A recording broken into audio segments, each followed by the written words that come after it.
Olá, boa tarde. Você acompanha agora as principais notícias do Brasil e do mundo desta quarta-feira. Em menos de 10 dias depois do atentado em uma escola aqui em São Paulo, 4 crianças foram mortas e outras 4 ficaram feridas em um ataque a uma creche em Blumenau, Santa Catarina. O criminoso invadiu a escola, cometeu os ataques e depois se entregou à polícia. Olha isso, gente, que tristeza. O Brasil registrou mais um ataque cruel e dessa vez as vítimas são crianças de 5 a 7 anos. O crime aconteceu na manhã desta quarta-feira em uma creche em Blumenau, Santa Catarina. 4 crianças foram mortas, entre elas 3 meninos e uma menina, e outras 4 ficaram feridas. O episódio aconteceu no Centro de Educação Infantil Cantinho Bom Pastor, que fica no bairro Velha. As crianças feridas foram socorridas no Hospital Santo Antônio. Segundo a polícia, um homem de 25 anos pulou o muro da creche e iniciou o ataque contra as crianças com uma machadinha. As vítimas foram atingidas na região da cabeça. E após a ação, o criminoso se entregou no batalhão da PM. Ao saber dos ataques, os pais das crianças se dirigiram para a creche. O clima era de desespero. Os agentes de segurança entraram no local e os sobreviventes foram liberados aos poucos. O autor, ele pulou o muro armado com uma arma branca, machadinha, e deferiu golpes nas crianças, especialmente na região de cabeça, e o qual levou ao óbito no local dessas crianças. Uma professora revelou que, ao saber da presença de um homem armado na creche, ainda chegou a trancar algumas crianças no banheiro para tentar salvá-las. E o Ministério da Educação decidiu suspender a implementação do novo ensino médio. O plano previa mudanças na prova do Enem e também na distribuição de livros e material didático para as escolas. A alegação do governo é de que ainda é preciso fazer um debate mais aprofundado sobre o assunto. O MEC anunciou a suspensão por 60 dias das mudanças previstas para o novo ensino médio. O comunicado foi feito pelo próprio ministro da Educação, Camilo Santana. E o principal motivo para a decisão foi a incerteza em relação à aplicação do Exame Nacional do Ensino Médio, o Enem. O cronograma do novo ensino médio previa que já no ano que vem a prova seria realizada em um novo formato.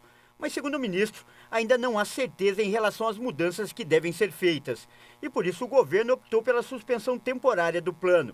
Se a suspensão for mantida, o novo formato do Enem só será aplicado nos anos seguintes. Caso seja derrubada, o exame terá mudanças a partir de 2024. O novo ensino médio também prevê uma nova forma para a distribuição de livros e material didático para as escolas. Mas, por enquanto, nada muda nas salas de aula. As escolas continuarão tendo que seguir as diretrizes que estão em vigor. Com a medida, o Ministério busca sinalizar que está atento às críticas que o novo ensino médio recebe de alunos, professores e entidades, mas ao mesmo tempo quer aguardar as conclusões de um grupo de trabalho que foi criado no mês passado. A Polícia Federal vai ouvir hoje o ex-presidente Jair Bolsonaro e seu antigo ajudante de ordens, o tenente-coronel Mauro Cid, no inquérito que investiga a tentativa de receber ilegalmente joias da Arábia Saudita. O depoimento está marcado para as 14 horas e 30 minutos. Também há expectativa de que sejam ouvidos assessores do governo Bolsonaro e fiscais da Receita Federal. Na semana passada, a defesa do ex-presidente entregou as joias e armas recebidas, mas os processos no Tribunal de Contas da União e os inquéritos sobre o caso continuam em tramitação. E olha só, o presidente Lula deve anunciar nesta tarde um decreto que altera o marco legal do saneamento. Mais de 1.000 municípios podem ser beneficiados. O presidente Lula deve apresentar aos governadores um decreto que altera o marco legal do saneamento. As mudanças na legislação aprovada em 2020 podem beneficiar cerca de 1.100 municípios com investimentos federais em obras de saneamento, assim como aumentar a terceirização das atividades. O Ministério das Cidades estima que 120 bilhões de reais devem ser empregados no setor até 2033. A data foi concebida pela legislação para que seja atingida a universalização do acesso à água potável e ao tratamento de esgoto. Grande parte desses investimentos vem da derrubada do limite de 25% para a terceirização da atividade por meio de parcerias público-privadas. Com isso, a estimativa é que as companhias estatais vão poder aumentar suas operações por meio da contratação de serviços privados e atingir metas impostas pelo Marco Legal. A Associação Brasileira das Empresas Estaduais de Saneamento explicou que a ideia do decreto governamental é regularizar a situação das empresas que atuam nos municípios e que hoje estão fora do marco legal por estarem com contratos irregulares. E nos destaques internacionais, o crescimento do comércio mundial registrará a desaceleração de 1,7% em 2023, após um avanço de 2,7% em 2022. Os dados foram divulgados pela Organização Mundial do Comércio. A OMC explicou que a desaceleração é afetada por tensões geopolíticas, insegurança alimentar, potencial instabilidade financeira decorrente do endurecimento da política monetária e aumento dos níveis de endividamento. A projeção da organização é superior à divulgada em outubro do ano passado, que era de apenas 1% nas exportações e importações para este ano. De acordo com a OMC, um fator crucial na melhoria da revisão é a flexibilização dos controles vinculados à pandemia de Covid-19 na China, que liberou a demanda de consumo acumulada no país e estimulou o comércio internacional. Os economistas da OMC também projetam um crescimento do PIB global em 2,4%.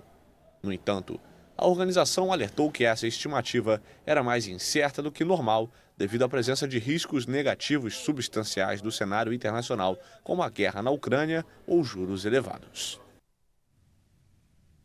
E falando sobre o conflito no leste europeu, o presidente ucraniano Volodymyr Zelensky chegou hoje à Polônia. Essa é a primeira viagem oficial do líder ao país, que é um dos principais aliados da Ucrânia contra a invasão russa. O presidente Volodymyr Zelensky chegou a Varsóvia, a capital da Polônia, na manhã desta quarta-feira, para se reunir com o presidente do país.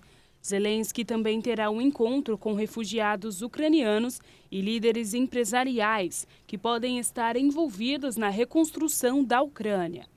De acordo com o governo da Polônia, a visita é um sinal de confiança e agradecimento da Ucrânia ao país e aos cidadãos poloneses. Além de receber refugiados, a Polônia, que é membro da OTAN, desempenhou um papel importante em persuadir outras potências ocidentais a fornecer tanques de guerra e outras armas à Ucrânia na luta contra o exército russo. O gabinete presidencial da Ucrânia, que evita mencionar os planos de viagem de Zelensky com antecedência por motivos de segurança, não divulgou a agenda oficial da visita ao país vizinho. Um drone registrou um grupo enorme de tartarugas no oceano em Ilhota, na Austrália. O encontro foi considerado o maior já filmado na história. Um drone registrou o maior encontro de tartarugas marinhas já filmado, com cerca de 64 mil integrantes. A gravação foi feita em um local próximo à Ilhota de Coral, na Austrália. As imagens foram feitas por pesquisadores que fazem parte de um projeto de preservação de tartarugas. Esta seria uma das maiores tartarugas de todo o mundo e chega a pesar mais de 200 quilos.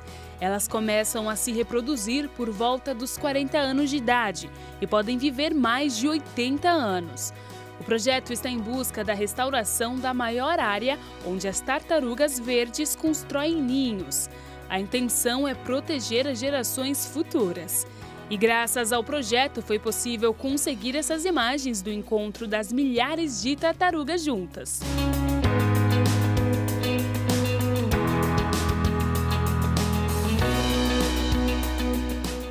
Que coisa linda, hein? Isso mesmo, livres, soltas na natureza. E não temos mais tempo, essa edição fica por aqui. Mais informações ao longo da nossa programação. Obrigado pela companhia e até mais.